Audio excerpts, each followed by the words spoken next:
A lot of the new tech in practice is that we have a lot more therapeutic options than we ever did. I think that the ease of use of some of the newer therapies is going to facilitate this to be a diagnosis that dermatologists, I think, can help both diagnose and treat. Oftentimes, patients with mast cell disease end up seeing hematology or other specialists, and now we have the chance to help them here in the derm clinic. So it's a great opportunity to educate people on the disease, the therapies, and the diagnostic ladder. As we all know, itch is becoming much more prominent of a disorder that individuals are presenting with and that we as dermatologists are looking for.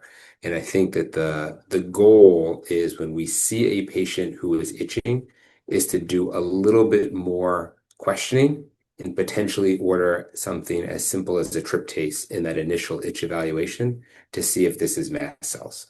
I think it's one of those diseases that if we don't look for it, we don't see it.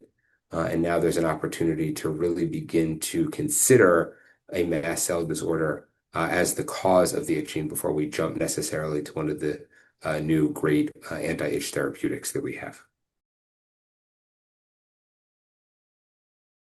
It's beginning to understand the history and physical exam findings, as well as the laboratory abnormalities. And key to this is the genetic testing. So again, if we do see an elevated tryptase and we're thinking about mast cell disorders, if the history would suggest this, both in terms of skin and non-skin findings, then we would strongly encourage ordering one of the genetic blood tests, or excuse me, ordering the genetic blood test at LabCorp request to find that out.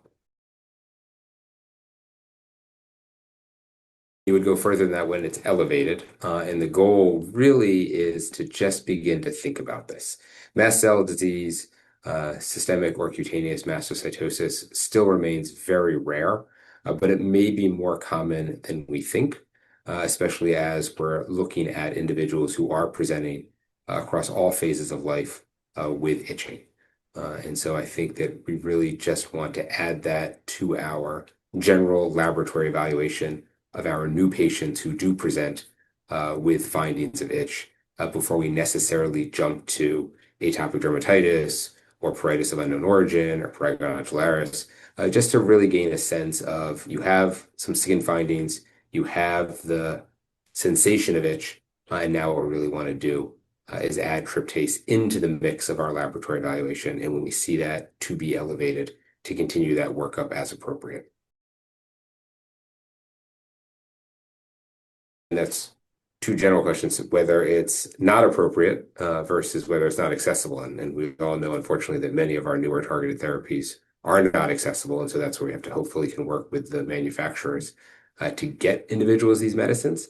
But the classic medications that would lead up to this include general supportive care with antihistamines. You can also use a medicine called Xolair, again, an advanced systemic, but much older, and potentially more likely to be approved by one of the insurance companies.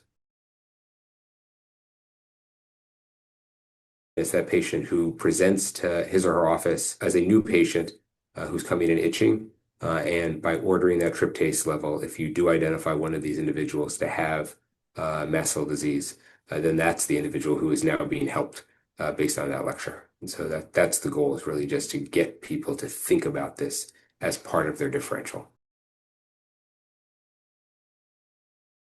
They're both cutaneous and systemic and can affect individuals across all phases of life. In residency, we often think of this as mostly cutaneous, mostly presenting pediatric patients, and don't tend to think about it among our adult and geriatric population who do present more often with itching, suggesting a possible systemic condition. Again, still will be rare.